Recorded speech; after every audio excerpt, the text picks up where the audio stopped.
Want to turn my attention to a workplace issue now, and this is something that we are now ready to face. It's winter, you're working inside, everything's all closed up, and you got that employee, or maybe more than one employee, that comes in and says, "Hey, man, I don't really feel good today, but I tell you, I've not taken a sick day in 15 years. And you're like, dude, please take the sick day. What do you do? Well, I have got a cleaning industry expert to talk me through this. It is my friend Debbie Sardone. Debbie is on the WHO Newsmakers line. Debbie, good morning to you. Thanks for joining me. Good morning. I'm so glad to be here, and I love to talk about workplace germs. Right, because, look, we all have that coworker, are those coworkers that are going to show up and they're going to be sick. And so what do I do, Debbie? What are some of the top-line things I need to know about keeping myself from getting sick at the workplace this year? You know, people think it's so noble to just show up sick and they brag about it. Oh, yeah, I was really sick. I've been sneezing and coughing all night long, but I knew I had to be here. They are doing us no favors. I know it. Spread their germs throughout the office. More people get sick and more work is missed. So the best defense against germs is good old-fashioned hand washing with soap and water. If you see a colleague that's been in the office coughing and sneezing, make sure you wash your hands more frequently. Okay. We forget. We go and pick up their telephone, we take a call. Yeah. Or we sit at their computer and type on their keyboard, and they've been sneezing all over the place. No, I mean, that's a great point. It's the hand washing. The other thing, Debbie, that I know I've asked you this before, but for those that have not heard you and I talk before, there's a lot of talk about using the hand sanitizer and, are we creating a super bug that's going to be super resistant? But I think the old-fashioned hand sanitizer is still a good thing to have around the office during the winter months. It is, and it's a great backup. It should not replace hand washing. Okay. And that's probably part of the problem is people overuse it. When you have access to soap and water, just use the soap and water. But a great backup is to have a couple of little dispensers strategically placed up in the front office where people can walk by and use those sanitizers. Now, why would you say the soap and water is more effective? I ask you that because, the hand sanitizer stings a little bit, and I think, man, that's really working. So I have this stereotype about what works better than soap and water. Why is soap and water more effective than the hand sanitizer? Well, first of all, soap and water is safe. It's about as safe as you can get. You don't have to worry about the chemicals that are in the hand sanitizer.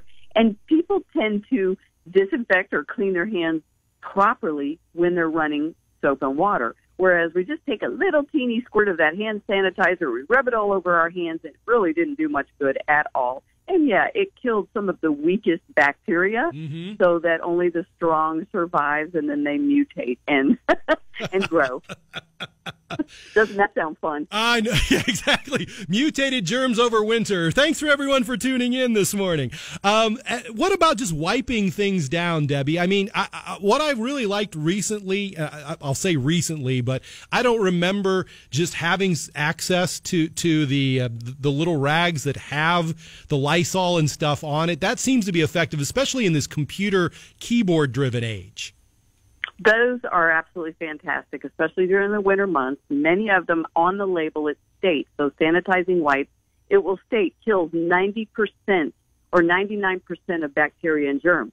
So I would have those handy, keep them in the washroom, keep them in the little kitchen area, and I would use those regularly during flu season. If you want more information about how to keep things clean and sanitized, you should go to ISSA.com, which is the Worldwide Cleaning Association, just to get tips on how to keep the workplace and the entire environment really clean, especially during flu season. Well, and I imagine, Debbie, that one of the reasons you're emphasizing hand washing is all the things. You can't go down wiping down the office the entire day. You can't wipe down people. Human resources will call you into the office on that. But I'm thinking even grabbing the handles of doors and things like that, you just have to be aware that you got to be washing your hands because there's so many things you're contacting during the day that other people are contacting as well.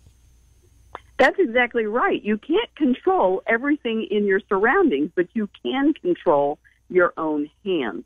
And it's our hands that pass those germs into our mouth, in our nose, we touch our eyes. And so we're not rubbing our eye on a keyboard or a doorknob. we're taking that doorknob, we're touching with our hands, and then touching our eyes. So just wash your hands a little more frequently during the flu season. And do you see, have the tips changed over time, Debbie? I mean, I think of the old-fashioned office where, we were touching the phone and we were touching the door, but it does seem like with the computer mouse, the computer keyboard, the screens, things like that we're exposing us more than ever to the germs of our coworkers, basically. Yes and no. I think we're just more aware that there's so many things that are getting touched and probably never wiped down. You think about a remote control in a hotel room. Do we really know somebody took a sanitizing wipe and wiped it down? Yeah. So just back to the basics, just remembering that we have so much control over our own health just by our own personal hygiene. We can't control how other things are left dirty and unsanitized. We can control what we do with our hands and if our hands are clean when we touch our mouth. And Debbie, I know you're here to talk about cleaning issues, but the bigger employment issue, you and I have been joking about this, but it really is to advise people that if they're not feeling well, we have this attitude, let's tough it out. But you brought up an important point to open the interview, which is you're just going to make everybody else sicker. Ultimately, productivity goes down if you don't take a sick day. Exactly. With many cleaning companies across the country, they're in homes every single day cleaning. And when our staff gets sick, we just tell them, stay home. We don't want our customers to get sick because then they're going to call us and skip their appointments.